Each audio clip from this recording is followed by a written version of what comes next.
dan sebagai anak-anak Tuhan, lebih khusus bagi kami Sekolah Alkitab Apostolik yang ada di Nabire ini, kami akan terus memberikan semangat yang baru, memberitakan firman Tuhan, menyatakan kasih Tuhan, bahkan menyatakan keselamatan itu, bahwa hidup yang ada kita mau pakai untuk kemuliaan bagi nama Tuhan, untuk membawa jiwa-jiwa datang kepada Tuhan, karena keselamatan, karena hidup itu sudah dinyatakan bagi kita melalui kedatangan Tuhan Yesus Kristus. Puji Tuhan, kita akan bermazmur bagi Dia. Kita katakan, Tuhanlah kekuatan dan mazmurku. Haleluya. Tuhanlah mazmurku. Dia untuk batu dan keselamatanku. Hanya padamu hatiku percaya. Yang benar,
Haleluya.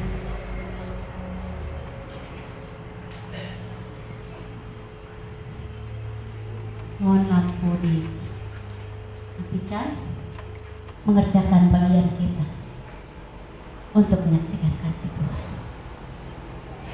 Haleluya.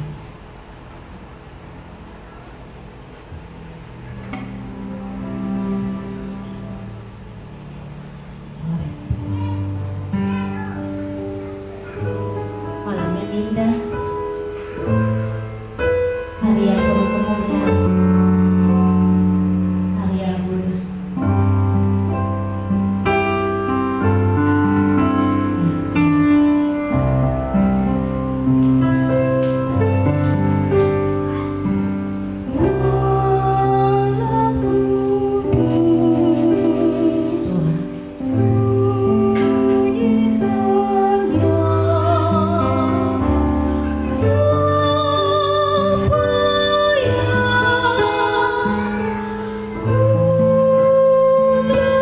Pada hamba-hamba Tuhan, tiap jemaat Tuhan yang kami sebutkan namanya, mohon kesediaannya untuk menyalakan lilin yang telah disediakan di depan.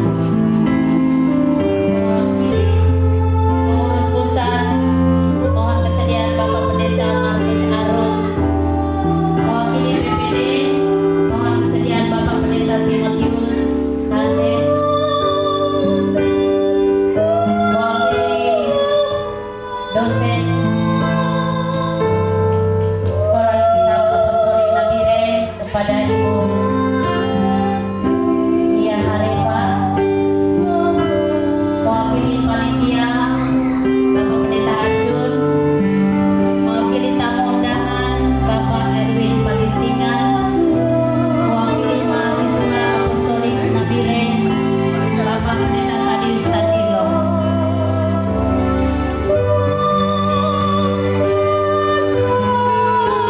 Ya, sekali lagi mewakili pengurus pusat Bapak Pendeta Markus Aron, mohon kesediaan.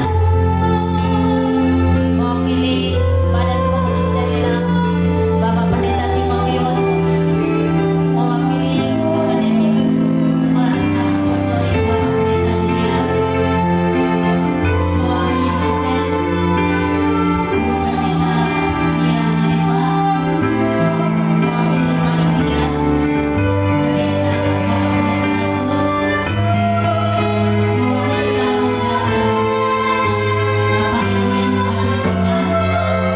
Bapak Pendeta Arjun. Mewakili tamu undangan Bapak Erwin Pagintingan. Mewakili mahasiswa Bapak Pendeta Kadir Stadilo.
Terus membawa jiwa-jiwa untuk meraih keselamatan yang Tuhan sediakan, dan saatnya firman Tuhan akan disampaikan kepada Bapak Pendeta Daniel Samet. Kami persilakan.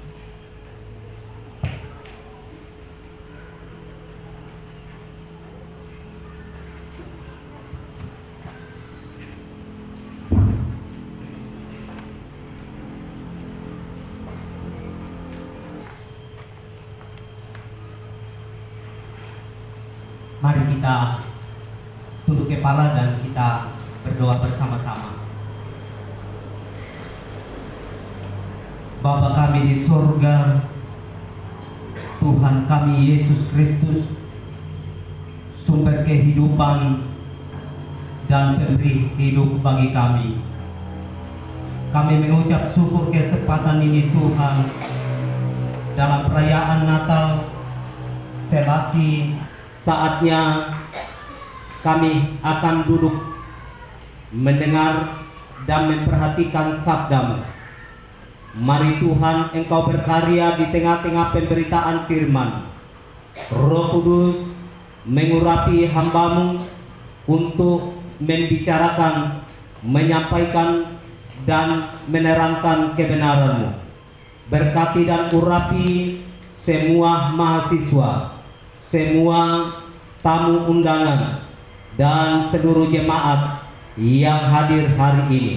Semua diberkati dan diurapi oleh Tuhan, dan sehingga semua akan terfokus untuk mendengarkan pemberitaan sabda Tuhan yang berkuasa itu. Terima kasih Tuhan, tuntun hamba-Mu ini untuk berbicara. Kuasailah pikiran dan hati hamba-Mu. Biarlah inspirasi Roh Kudus yang akan menuntun hamba dalam berbicara untuk mengungkapkan dan menerangkan kebenaran firman-Mu dari bagian kepada bagian yang lain sampai selesainya. Terima kasih Tuhan. Kami tidak izinkan kuasa kegelapan iblis dan roh jahat yang akan mengganggu jalannya pemberitaan firman ini. Kami ikat kuasanya, kami tolak dari ruangan ini di dalam nama Tuhan Yesus Kristus. Dan biarlah kuasa Roh Kudus yang akan mengalir, menguasai, menjamah dan memberkati kami. Kami siapkan hati kami, kami membuka hati kami. Mari Tuhan, isilah hati kami dengan kebenaran firman-Mu. Kami sudah siap dan sambut firman-Mu, mengucap syukur dalam nama Tuhan Yesus. Haleluya. Amin.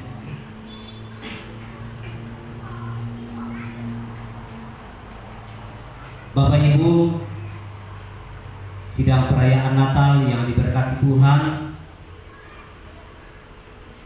Selasi yang menyelenggarakan Natal ini diberkati oleh Tuhan, dan dalam perayaan Natal Selasi ini kita akan mendengarkan firman Tuhan, dan barangkali model khotbah saya juga akan berubah, dan kesempatan ini saya akan menggunakan metode mengajar. Jadi karena ini Natal Selasi dan kita akan berbicara secara ilmiah, jadi tema yang ada yang terpampang di sini kita akan urai sehingga tema ini bisa jelas dan terang, dan sehingga kita bisa memetik dan memaknai, dan sehingga menjadi pegangan iman di dalam hidup kita ini. Mari kita akan membaca ayat firman Tuhan yang menjadi acuan dari tema ini di dalam kitab 1 Yohanes pasal 1. Kita akan membaca ayat 1, 2, 3, dan 4. Buka Alkitabnya, baik yang membawa Alkitab buku maupun yang elektronik, dibuka di dalam 1 Yohanes pasal 1 ayat 1 sampai ayat yang keempat.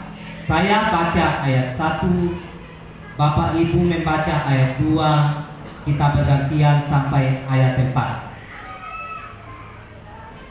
Sambil duduk, perhatikan ayat-ayat Alkitab dan membaca dengan cermat. Perikop pembacaan ini, Lembaga Alkitab Indonesia memberikan tema kesaksian Rasul Yohanes tentang firman hidup. Ayat 1. apa yang telah ada sejak semula, yang telah kami dengar, yang telah kami lihat dengan mata kami, yang telah kami saksikan, dan yang telah kami raba dengan tangan kami tentang firman hidup. Itulah yang kami tuliskan kepada kamu jemaat.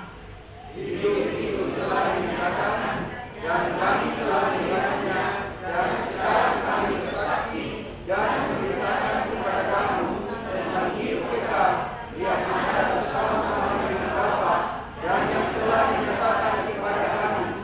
Apa yang telah kami lihat dan yang telah kami dengar itu kami beritakan kepada kamu juga, supaya kamu pun beroleh persekutuan dengan kami.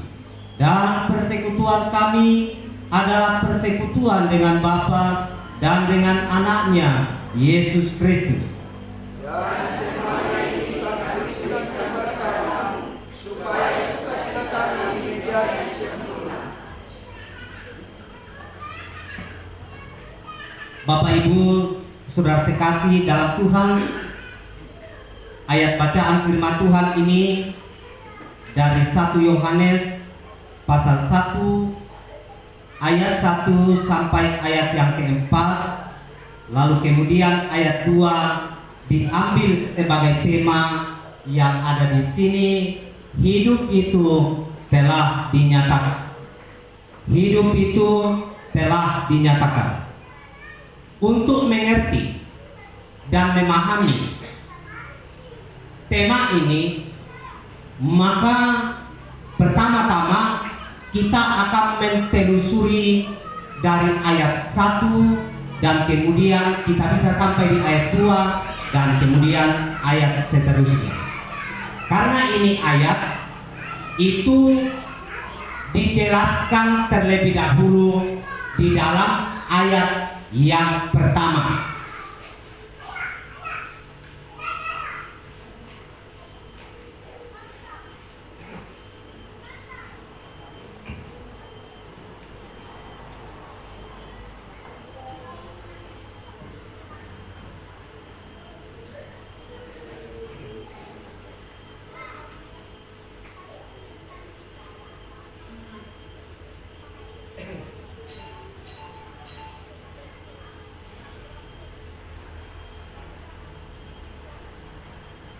Ibadah Natal Selasi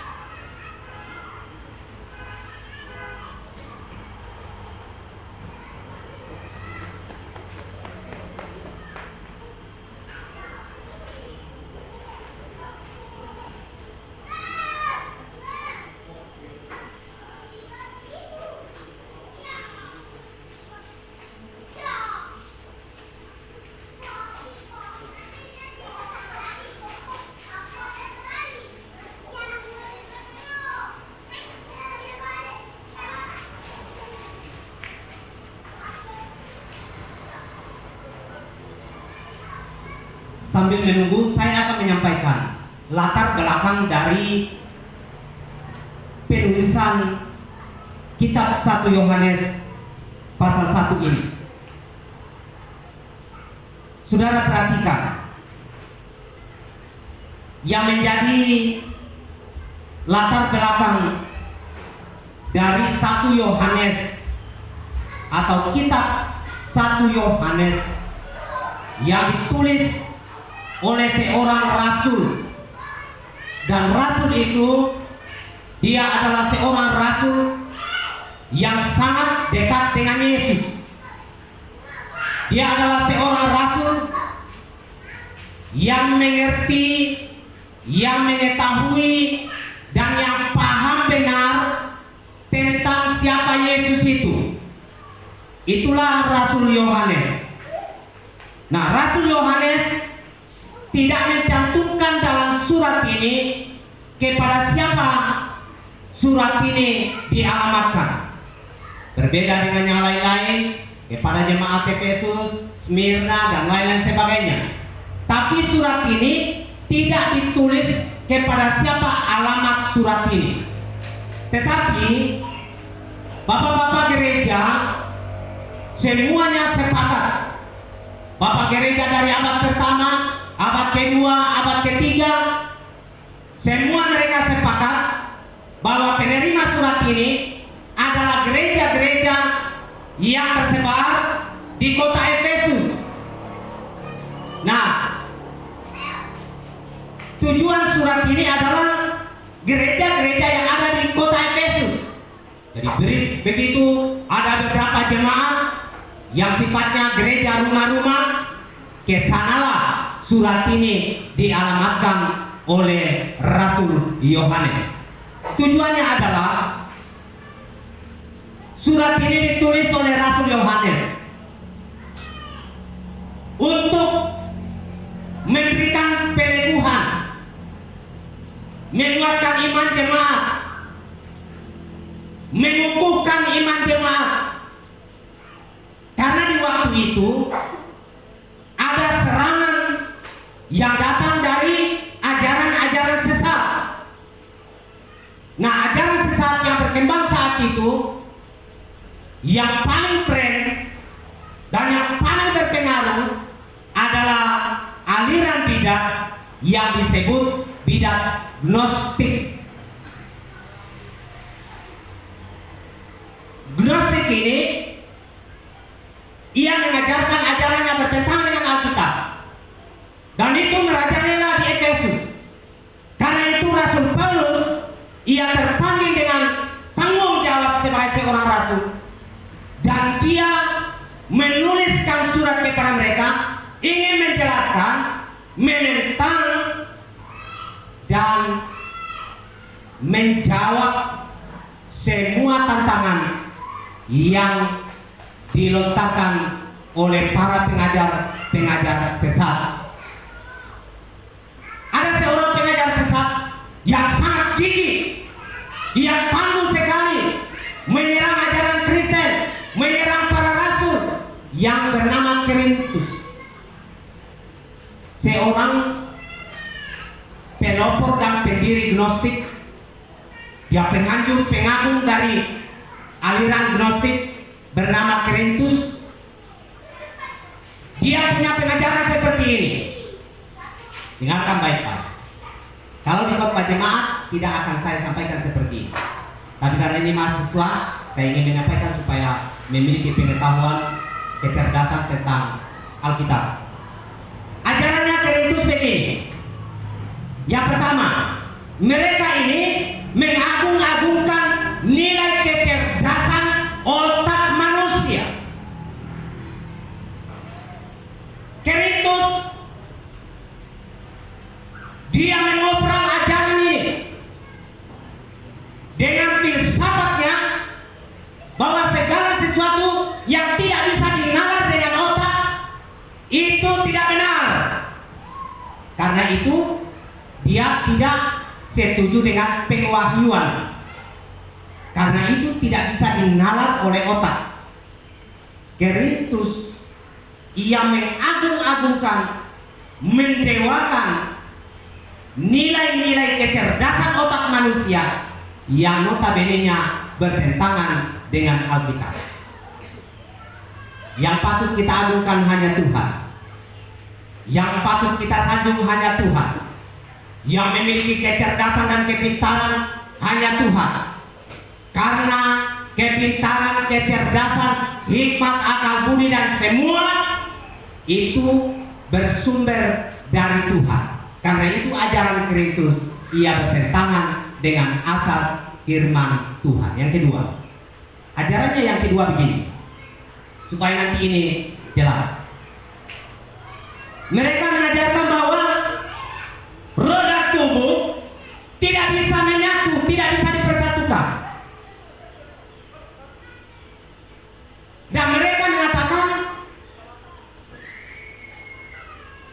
dosa itu hanya bercokol di dalam daging, bebas dari dosa. Ini ajaran yang kedua dari Korintus, dari Gnostik. Dia tidak terima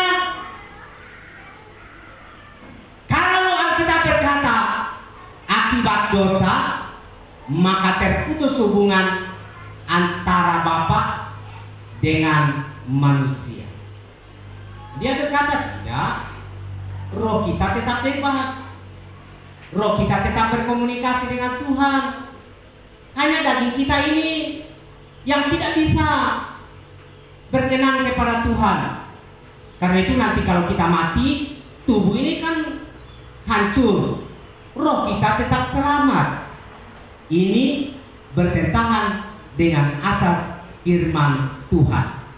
Tubuh, jiwa, roh adalah satu kesatuan yang tidak bisa dipisahkan seorang dengan yang lain.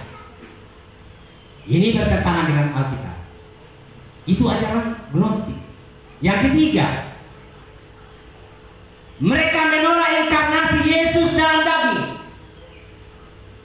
Mereka tidak percaya kalau Alkitab berkata Allah inkarnasi menjadi manusia untuk menyelamatkan manusia dari dosa-dosa mereka. Gnostik berkata tidak. Lalu Gnostik berpendapat bahwa Yesus adalah seorang manusia memang kelihatan. Dia akui memang kelihatan sebagai manusia.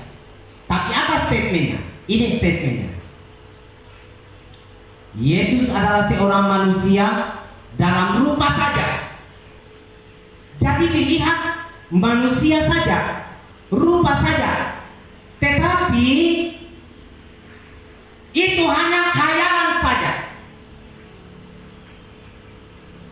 Saya contohkan begini. Begitu saya melihat Pak Ruben tadi, saya melihatnya, oh ada rupa Bapak Ruben tadi. Tapi menurut dia itu hanya khayalan saja. Yang sebenarnya Pak Ruben tadi tidak ada. Nah itu maksudnya di sini. Nah ini ajarannya Gnostik ini. Nah lalu ia berkata dan tidak benar-benar sebagai manusia. Ini bertentangan dengan asas Alkitab yang mengatakan bahwa Yesus Kristus dia adalah Allah yang inkarnasi, Allah yang adalah roh mengambil rupa manusia, yaitu di dalam manusianya Yesus Kristus Tuhan itu. Dia tidak percaya itu. Tapi Alkitab mengatakan seperti itu. Dia adalah Allah yang inkarnasi. Kalau Allah tidak inkarnasi, maka nasib dunia pasti binasa dan tidak ada keselamatan. Inilah ajaran dari Gnostik itu. Nah, sekarang ajaran ini berkembang dan ini membuat bimbang, membuat ragu, membuat iman anak Tuhan menjadi goyah. Lalu sang rasul yang berada di kota Korintus, yang sudah membangun jemaat, melayani jemaat, menanamkan ajaran, menanamkan kebenaran, mereka bertanggung jawab. Mereka harus bertanggung jawab membendung jemaat dari ajaran yang sesat ini.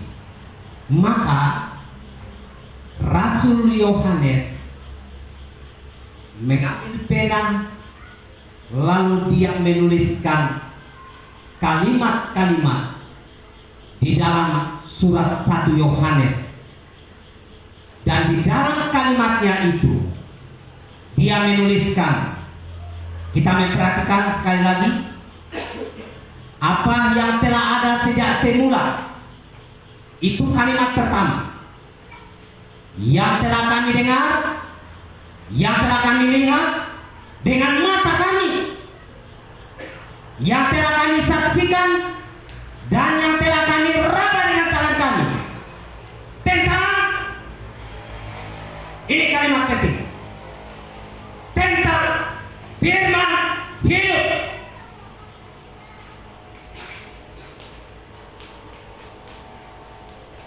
Karena firman hidup ini itu yang ditentang oleh Gnostik. Firman hidup itu dia tidak lain adalah Yesus, dan Yesus itu tidak lain adalah Allah itu sendiri. Belum bisa ya? Saya. Nah, lalu Yohanes berkata, apa yang kami beritakan kepadamu, yaitulah dia. Perhatikan baik-baik, yang telah ada sejak semula. Artinya sebelum dunia dijadikan, sebelum alam semesta dijadikan, sebelum segala sesuatu dijadikan, maka yang ada hanyalah Tuhan Yesus Kristus itu sendiri. Dalam kekekalan, selagi belum ada apa-apa, selagi belum Tuhan menciptakan apa-apa, yang ada dan kekal hanyalah pribadi dari Allah Sang Khalik langit dan bumi. Allah Esa, tidak ada hukum kedua, hukum ketiga, tidak. Hanya satu Allah. Karena identitas Allah, dia adalah pribadi yang maha kuasa. Dia adalah pencipta. Dia adalah sumber kehidupan. Dia adalah pemberi hidup. Kalau ada 2-3 pribadi, berarti dia bukan maha kuasa. Sebab kekuasaannya pasti terbagi-bagi. Lalu muncul ajaran Tritunggal mengatakan, yang inkarnasi adalah Allah Anak. Maka itu di dalam buku-buku teologi, tulisan ini memenuhi. Tulisan ini, filosofi ini, itu memenuhi buku-buku teologi. Dan itu bersumber dari pemahaman doktrin dari para bapak-bapak gereja di abad yang ketiga. Baru mulai muncul doktrin yang seperti ini. Inilah yang diberitakan oleh Yohanes, apa yang telah ada sejak semula, menceritakan tentang keberadaan Yesus Kristus yang adalah Allah itu sendiri. Dia digelar Sang Firman, dia digelar Sang Anak, dia digelar dengan Sang Bapa, dia digelar dengan Raja Damai, dan begitu banyak sekali gelarnya. Itu gelar yang dikenakan kepada seorang pribadi yang bernama Yesus Kristus itu sendiri. Nah, saudara perhatikan, Yohanes menulis, yang aku beritakan kepadamu adalah Sang Firman hidup. Dalam tulisan Alkitab, coba Bapak Pendeta Markus dibaca ayat 1 itu dalam versi mudah dibaca. Ini Alkitab juga dalam versi yang lain. Nah, karena sekolah Alkitab itu kan pembelajar Alkitab, jadi tidak boleh miskin-miskin, harus kaya-kaya. Ya, tidak boleh sama dengan yang tidak belajar. Dibaca. Demikian firman Tuhan. kami memberitakan kepadamu tentang yang telah ada sejak sebelum dunia ada. Ya, terus Kami telah mendengarnya, kami telah melihatnya dengan mata kami sendiri, kami telah menyaksikannya, kami telah menjamahnya dengan tangan kami. Itulah firman yang memberikan hidup. coba silakan. Yang aku beritakan, kata Yohanes, adalah Dia yang sudah ada dari sejak bumi belum diciptakan. Siapakah yang sudah ada sejak sebelum bumi diciptakan? Di sini jelas menunjuk kepada satu pribadi, yaitulah pribadi Sang Firman itu. Mari saya akan berikan istilah tentang namanya Sang Firman. Sang Firman hidup itu, Dia adalah Yesus. Dan Rasul Yohanes bersaksi bahwa Sang Firman itu adalah Tuhan Yesus Kristus, yang dalam istilah Yunani disebut Hologos. Aduh, saya tidak bisa dibuka ya. Disebut Hologos. Istilah Hologos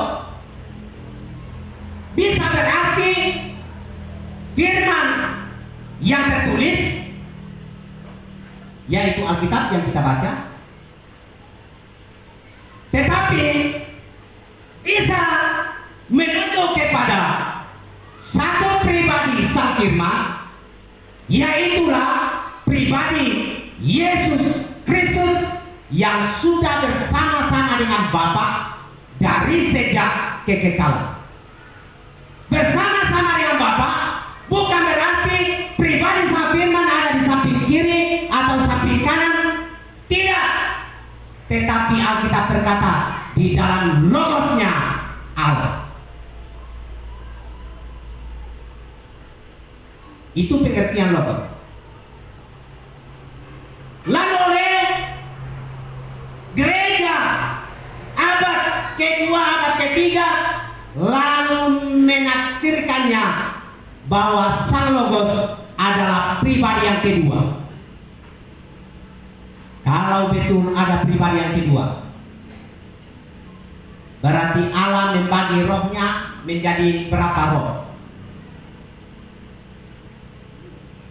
Kalau anak mempunyai rohnya sendiri, Roh Kudus mempunyai rohnya sendiri, bagaimana bisa menerangkan kalau kita pakai istilah Allah roh yang mempunyai rohnya sendiri? Bukankah ini ditolak oleh logika sehat berpikirnya manusia yang dijamin urapi oleh Roh Kudus?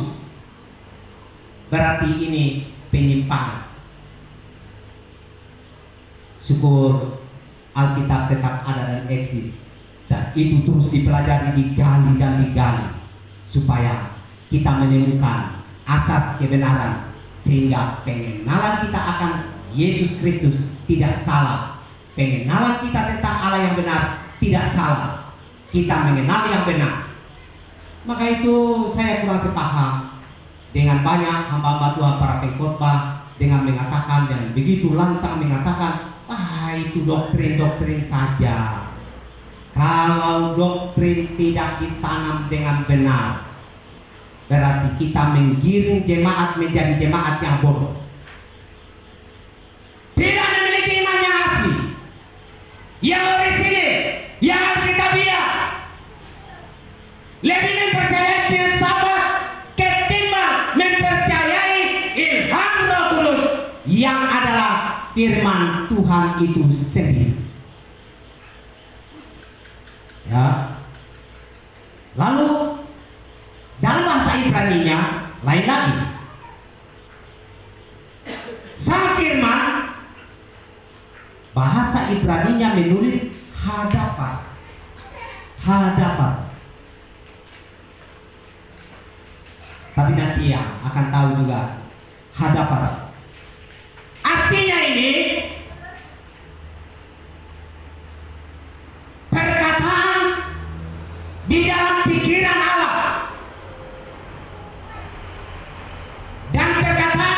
pikiran Allah ini dituangkan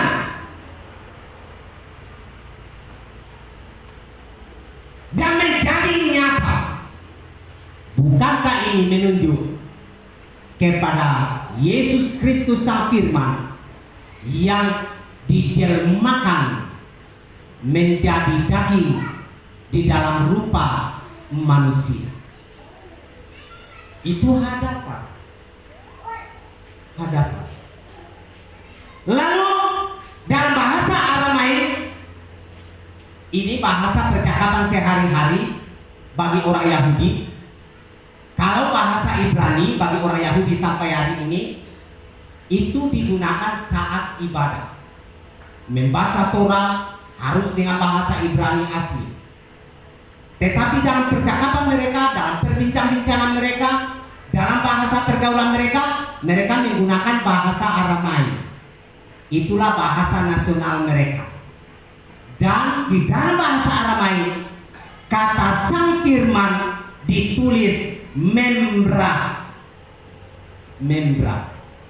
Kalau mereka ketemu seorang dengan yang lain dan pernah kata ini digunakan mereka ketika mengejek Yesus, dan mereka berkata Samendra. Padahal memang dia adalah Samendra. Firman yang menjelma menjadi manusia. Atau dengan kata lain, Allah yang inkarnasi dalam rupa manusia. Itulah Samendra. Jadi kalau berbicara tentang membra bagi orang Yahudi, mereka sudah mengerti betul bahwa namanya Samendra adalah seorang penjelmaan dari Logos Allah. Nah, karena itu Alkitab harus kita pahami dari syair dan kalimat orang-orang Ibrani. Kekristenan lahir dari sana. Alkitab ditulis dalam bahasa mereka, bangsa mereka yang dipilih menjadi berkat bagi seluruh dunia. Maka itu tidak heran kalau kita belajar dari sana. Bukan berarti kita membuat orang Indonesia menjadi orang Kristen Yahudi, tidak. Tapi sejarah kita pelajari dari sana. Alkitab kita pelajari dari bahasa mereka, gaya bahasanya, tulisannya, syairnya, adatnya, budayanya, semua itu kan dari sana. Kau mau mengerti perkawinan anak domba, kalau kau tidak mengerti adat perkawinan orang Yahudi, tidak bisa menerangkan. Nanti diterjemahkan salah. 10 gadis diterjemahkan itu sebagai mempelai. Adat Yahudi salah.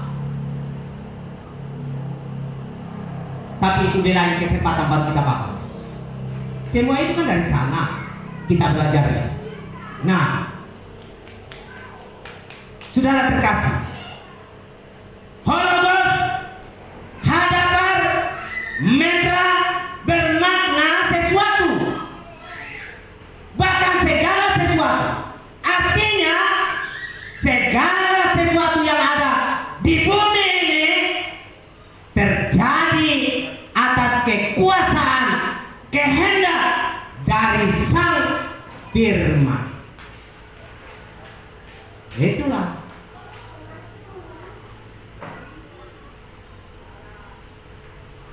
Jadi itulah Sang Firman. Nah, sekarang kita lihat.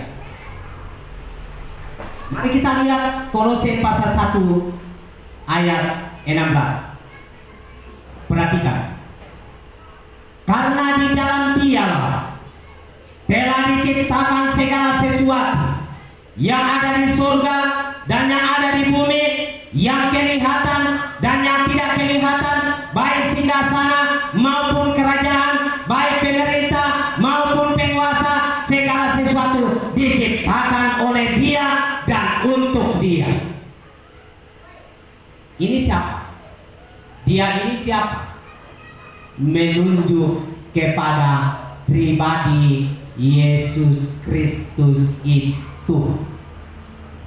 Ya, Paulus paham, Paulus mengerti, Paulus tahu benar bahwa Yesus itu dia adalah Allah.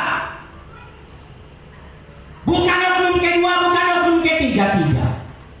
Dia adalah Allah yang inkarnasi dalam rupa manusia. Ya.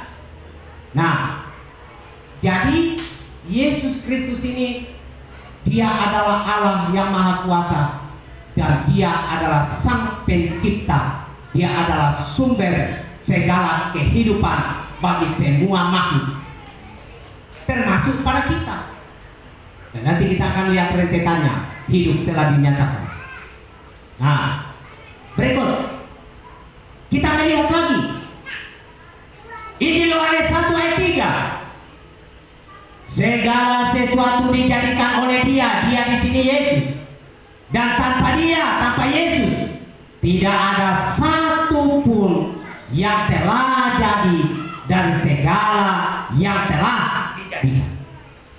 Jelas, Dia adalah pencipta.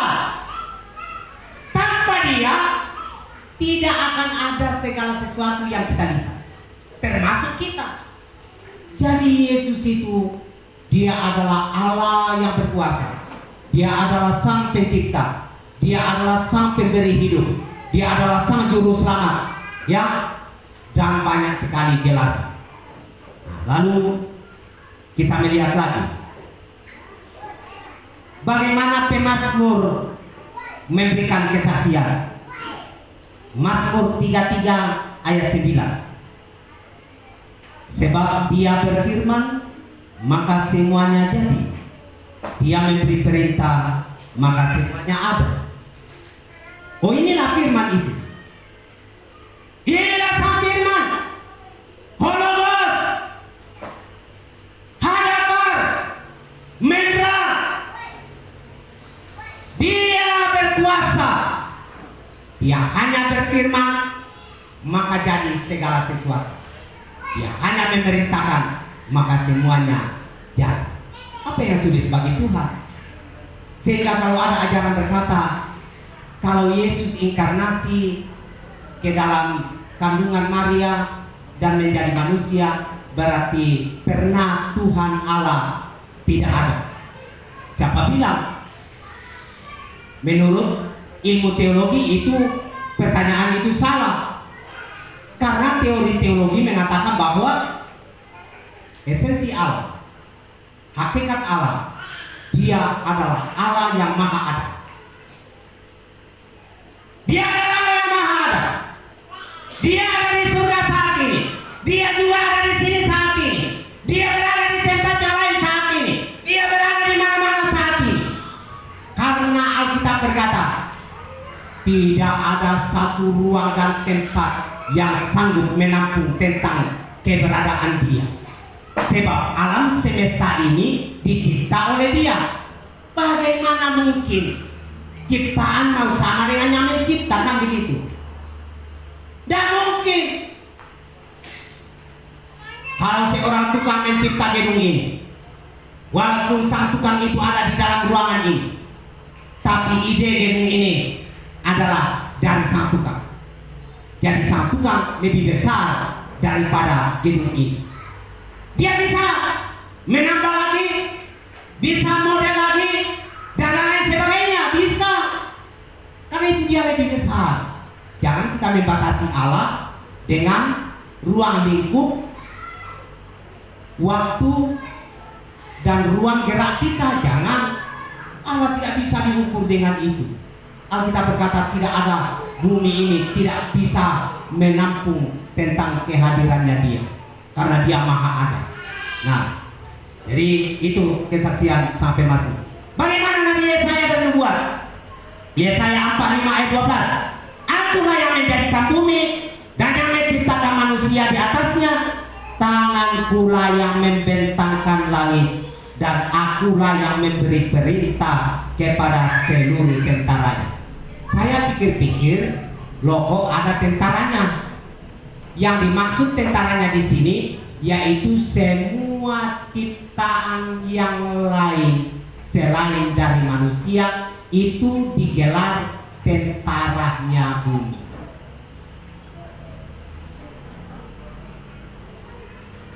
Bukan tentara perang, tapi semua yang menghiasi bumi, semua bintang-bintang yang ada di atas, yang menghiasi langit ketika malam, itu termasuk di dalam. Jadi kalau kita membaca Alkitab ini, harus dengan kesabaran dan dengan hikmat supaya kita bisa menangkap isi dari Alkitab itu sendiri. Karena itu memang dibutuhkan belajar Alkitab. Oke, kita boleh membaca Alkitab, kita boleh menceritakan kisah-kisah yang bisa kita ceritakan. Tapi hal-hal yang seperti ini harus duduk dan belajar tentang ini. Kalau tidak, kita tidak memahami itu. Nah, hamba Tuhan itu pengajar, mau tidak mau sama pengajar harus ditantang untuk belajar. Karena itu mahasiswa Selasi, saya berharap harus belajar keras. Kita tidak sekedar jadi gembala. Begitu ya. Nah, jadi itulah Sang Firman, dia adalah pencipta, dia adalah sumber hidup, maha kuasa. Di dalam kemahakuasaannya itulah, lalu kemudian dia mencipta, dia mengatur, dia menyelenggarakan segala sesuatu. Bagaimana dengan manusia yang diciptakan? Coba nalar itu. Otak kita ini kecil, tapi begitu kalau kita mau urai semuanya, tidak ada manusia yang sanggup menalar wawasan otak yang ada pada manusia ini tadi. Hanya Tuhan yang tahu. Coba organ-organ tubuh ini Tuhan ciptakan begitu sampai membuat kita heran. Karena itu kalau kita sakit ya kita berkata, Tuhan, Engkaulah penciptanya. Tuhan, kami mohon Engkau juga yang akan memperbaiki. Entah melalui dokter, dia kasih hikmatnya dan dia mengobati dan memperbaiki. Jangan mengutuk dokter, jangan menengking. Beberapa fakta di Nabire, orang sudah mau mati, mau melahirkan, dokter bilang harus operasi. Datang si hamba Tuhan yang kurang berpengalaman rohani, yang kurang menggali Alkitab, lalu dia berkata, tidak, kita sembahyang saja. Hampir mati. Beberapa menit, seandainya dapat dibawa ke rumah sakit, nah inilah, karena terlalu arogansi dengan yang namanya alat Tuhan. Mereka itu alat Tuhan, ya. Jangan berpikir ya karena kamu Pak Pendeta ya tiap tahun berhubungan dengan dokter, iya, memang betul. Tapi itu alat Tuhan. Kalau mereka tidak ada alat Tuhan, iya, bisa dibayangkan. Nah, itulah ya Sang Firman itu. Sekarang kita kasih kalimat Sang Firman adalah pemberi hidup. Untuk masuk dalam tema ini, Sang Firman itulah Yesus, itulah Bapa, itulah Allah Bapa, itulah Yang Maha Kuasa. Itu semua adalah Sang Firman ini adalah Sang Pemberi hidup. Saya ingin kita baca terjemahan sederhana Indonesia. Dagingnya dibakar dan dipersembahkan. Ini semua tipologi dari Yesus. Adam tidak jadi mati saat itu, sebab ada binatang yang dikorbankan oleh Allah sendiri, dan darahnya ditumpahkan, lalu kulitnya dikenakan sehingga ketelanjangan Adam dan Hawa tertutupi. Itulah keselamatannya Adam dan Hawa, menunjuk kepada Kristus yang nanti jadi korban di Paskah itu, dan darahnya ditumpahkan menyucikan dosa, dan kemudian dia mengembalikan pakaian kemuliaan kepada kita sekalian, sehingga pakaian kemuliaan itu, pakaian kebenaran itu, atau dengan kata lain pakaian terang itu dikenakan oleh kita, dan sehingga kita bersinar dan bercahaya, lalu connect dengan Allah sebagai sumber sang terang. Karena dia adalah terang, maka kita harus berpakaikan pakaian terang. Nah itu semua ya. Nah itu teologi. Nah berikut, sang pemberi hidup, yaitu sang firman, telah dinyatakan. Yohanes menyaksikan bahwa sang firman itulah Allah yang inkarnasi, mengambil rupa manusia. Dia datang menyelimuti dirinya dengan daging dan menjadi manusia sama seperti kita, manusia sempurna. Dan kemudian Yohanes menulis dalam Injil Yohanes pasal 1 ayat 14. Perhatikan. Firman itu telah menjadi manusia dan diam di antara kita, dan kita telah melihat kemuliaannya, yaitu kemuliaan yang diberikan kepadanya sebagai anak tunggal Bapa, penuh kasih karunia dan kebenaran. Firman itulah ayat 1, sang firman telah dinyatakan. Inilah kalimat singkatnya, hidup itu telah dinyatakan. Sebenarnya sang firman pemberi hidup itu telah dinyatakan. Sudah.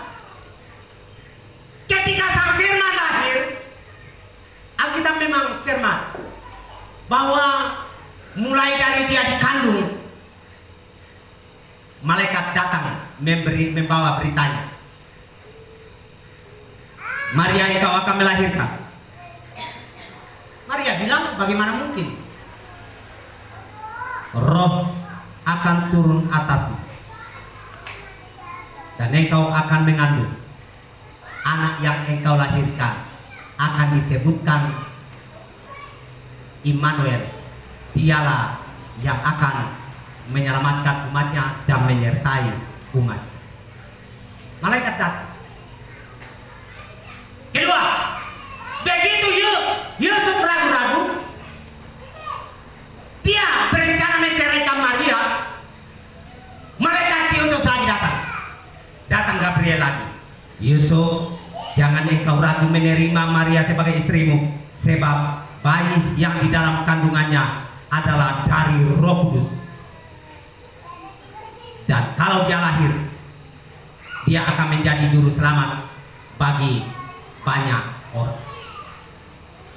Yusuf yakin. Berikut, ketika kelahirannya,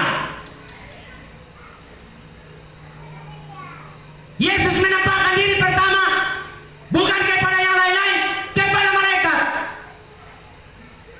Menggenapi kitab Ibrani, waktu dia membawa anaknya ke dalam dunia ini, dia memperlihatkannya kepada para malaikat.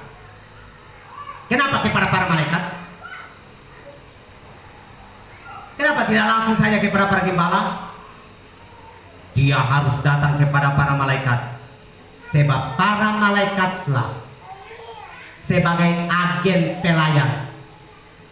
Dia yang memberitakan kepada para gembala, malam ini telah lahir bagimu Tuhan dan Juru Selamat di kota Daud. Dan bla bla bla bla bla. Sudah, mereka pergi ke sana melihat, memang betul seperti apa yang dikatakan oleh para malaikat. Ya, jadi selalu malaikat. Ketika itulah Gabriel telah selesai menyampaikan berita, maka spontanitas rombongan paduan suara dari surga turun. Dan ketika mereka turun, lalu dia menyanyikan pujian, menyembah kepada Sang Kristus yang lahir itu. Kemuliaan bagi Allah di tempat yang maha tinggi, dan damai sejahtera di bumi bagi orang yang diperkenan. Coba. Oh, kita kalau merayakan Natal kadang-kadang kurang mantap paduan suaranya, kurang mantap ibadahnya, ya. Tapi malaikat merayakan Natal hebatnya luar biasa. Bayangkan Yesus lahir menggerakkan paduan suara dari surga turun. Tempat yang dikatakan orang hina, tapi karena Sang Yesus lahir, ada dia di sana, maka seburuk-buruknya lokasi itu, tempat itu, seburuk-buruknya kandang itu, rumah itu, karena Yesus ada, malaikat tidak peduli indahnya gedungnya apa, keramika, mewah gedungnya, tapi malaikat hanya melihat satu pribadi, Yesus. Di mana Yesus lahir, ke sana malaikat memberi hormat. Lah kita manusia berdosa yang harus mengucap syukur. Bukan malaikat yang dia selamatkan, bukan. Hei, Selasi, bukan malaikat yang dia mau selamatkan. Tapi kenapa justru malaikat yang memeriahkan pesta kelahirannya? Dan orang-orang Kristen ini yang diselamatkan malah saya melihat biasa-biasa saja. Tidak ada sentakan, tidak ada gerakan dari hati yang terpanggil mengucap syukur. Ya, saya rindu Selasi membawa kabar ini ketika nanti di dalam pelayanan. Ya, malaikat. Lalu kemudian dikatakan, kenapa gembala para gembala? Pertanyaannya kan begitu. Nah, banyak orang berpengaruh. Kenapa bukan di Yerusalem? Di sana banyak pejabat, di sana banyak intel. Kenapa bukan di sana? Harus kepada gembala. Cerita tentang gembala begitu panjang lebar. Saya mau kasih uraian singkat. Siapakah Musa itu?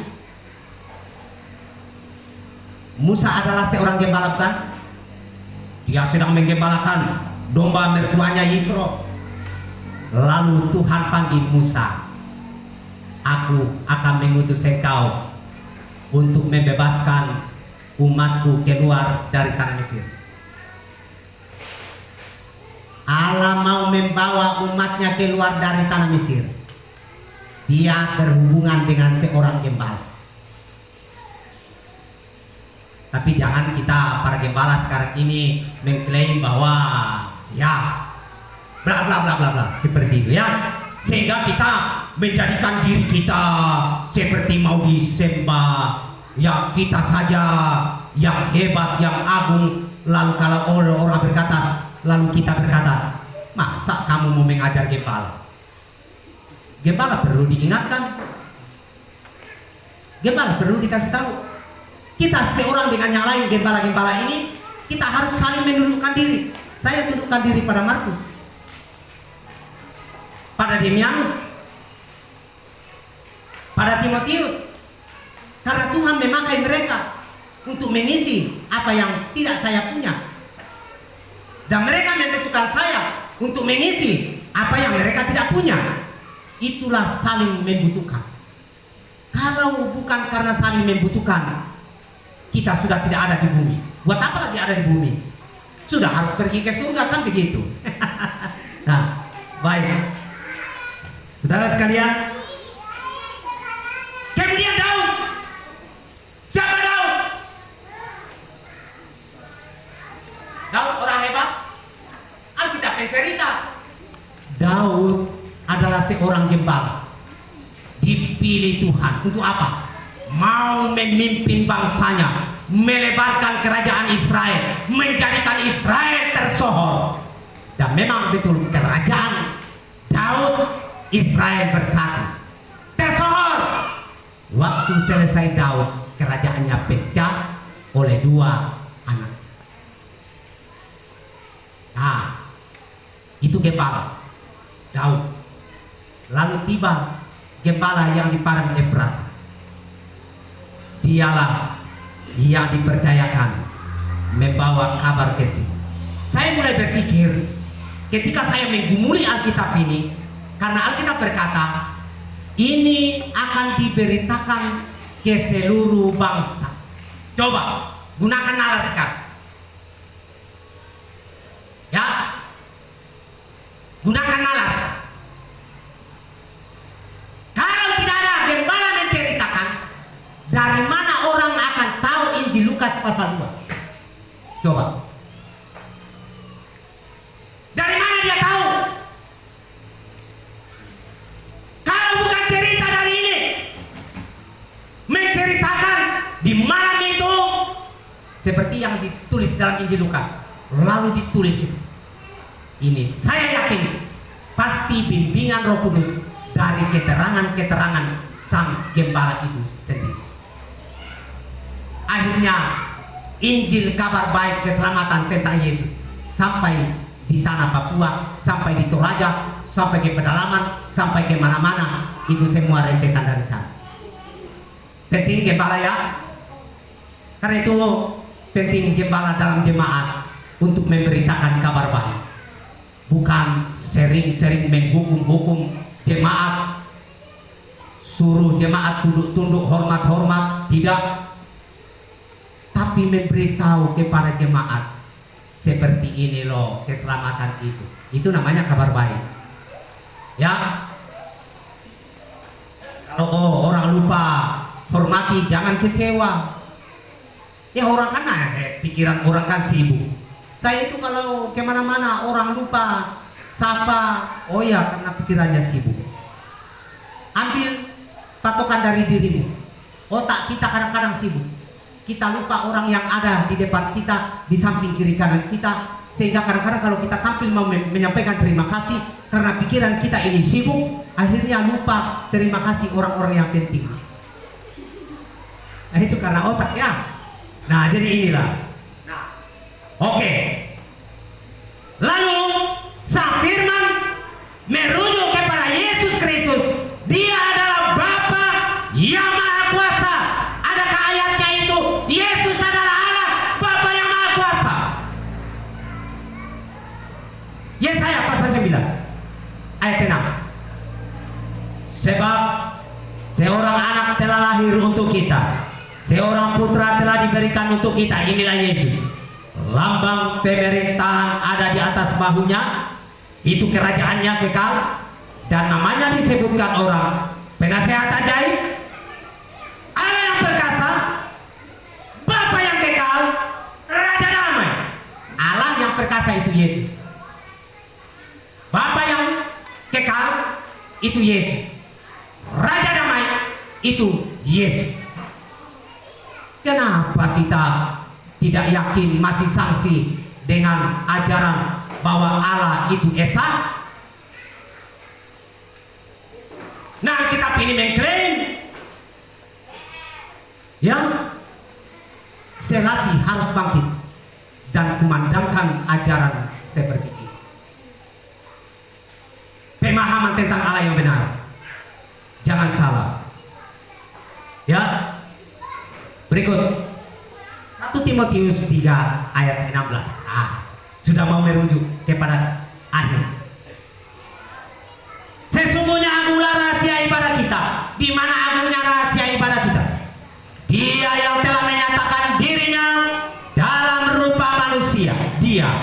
Siapa itu? Allah, Bapa yang kekal,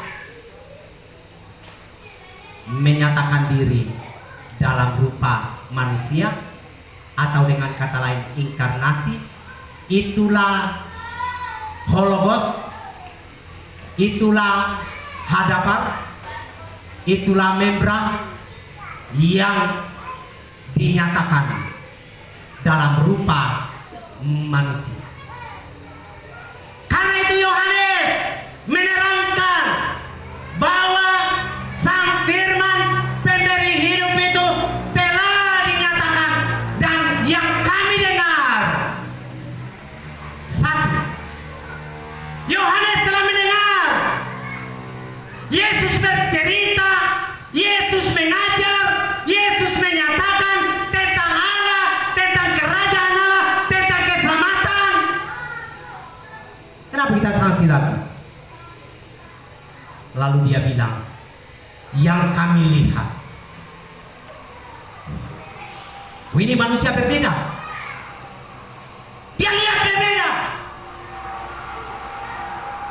Saya yakin kalau Yesus tidak berbeda dengan Yohanes Pembaptis, karena Rasul Yohanes ini dulu muridnya Yohanes Pembaptis.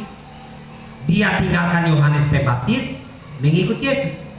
Kalau dia sama dengan Yohanes Pembaptis, pasti Yohanes bilang, oh ngapain, sama saja dengan guruku. Tapi karena dia lihat berbeda, karena itu dia tinggalkan Yohanes Pembaptis, ikut Yesus. Dia melihat, mengamati. Lalu kemudian dia lihat membuat mujizat, dia lihat pengajarannya menakjubkan. Bayangkan imam-imam kepala di bait Allah, ketika Yesus tampil dan mengajar, semua melongo, takjub. Dia melihat. Inilah kesaksiannya Yohanes yang harus kita terima, karena ini fakta. Karena si pemula, pelaku sejarah ada, dan dia inilah yang menerangkan. Mau percaya yang mana? Pelaku sejarah, apa orang yang hidup di abad 300 tahun sesudah Yesus lahir? Dari mana dia tahu? Dia hanya mendengar cerita, dikumpul cerita menjadi satu tesis. Kan begitu.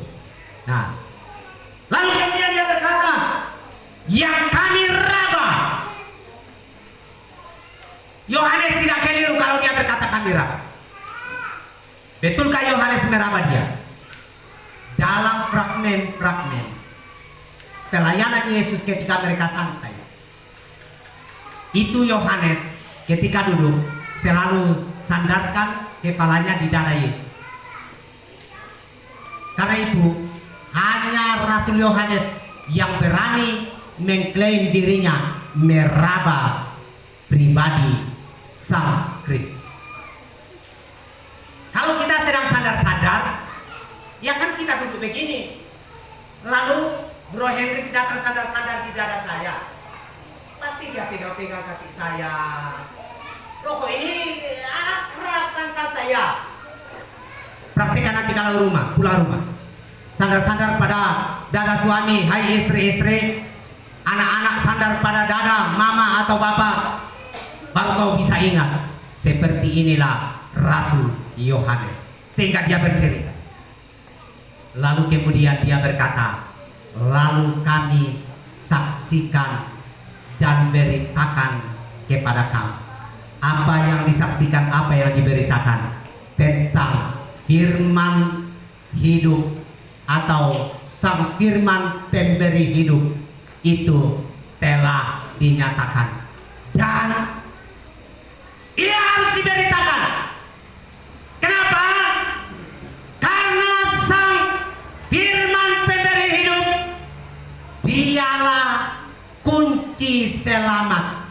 Karena itu diberitakan, setiap orang yang percaya dan terima dia, maka dimeterai dengan Roh Kudus dan dia menjadi anak-anak Allah. Inilah predikat.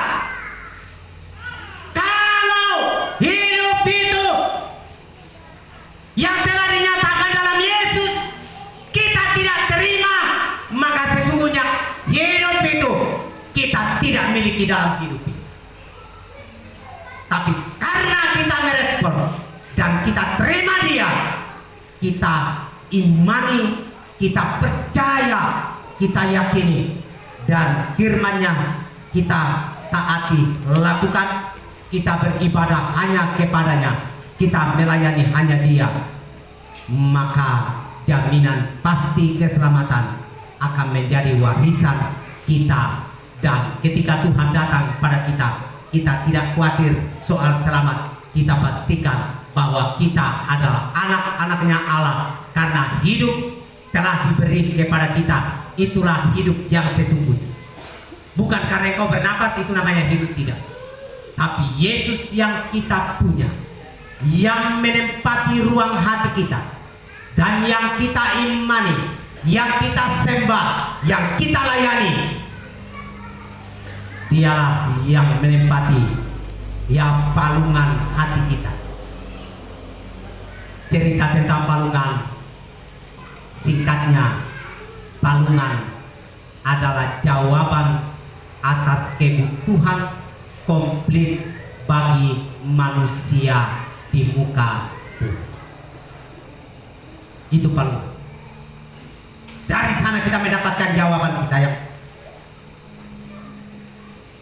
palungan, tempat makanan domba, tempat minuman domba.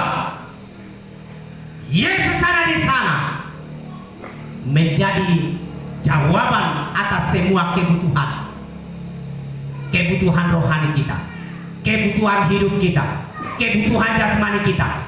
Yesuslah jaminannya. Haleluya.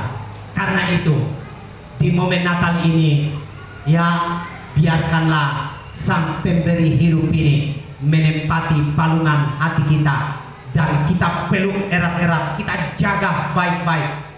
Dia adalah Hologos, Dia adalah Hadapar, Dia adalah Membra, dengan namanya Allah Bapa yang Maha Kuasa itu, ya, Allah yang kekal itu, yang satu-satunya sebagai pencipta, pemberi hidup, penyelamat, dan pemberkat. Tempati hati kita, palungan hati kita, maka kita akan selalu merasakan kepuasan dalam hidup ini. Banyak masalah persoalan, tapi kepuasan dari palungan hati karena ditempati oleh Sang Firman yang telah dinyatakan itu. Inilah yang penting menjadi berita Natal bagi kita malam ini. Di lain kesempatan kita akan melanjutkan yang lain-lain. Tuhan memberkati, dan kita menyanyikan pujian yang sembah dan puji Dia, sembah dan puji Dia. Para malaikat mengundang Bapak Pendeta Simon Tiranda untuk berdoa.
syukur, hormat, kemuliaan, kebesaran kami persembahkan kepadamu, Yesus Sang Raja. Terima kasih Tuhan.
Masih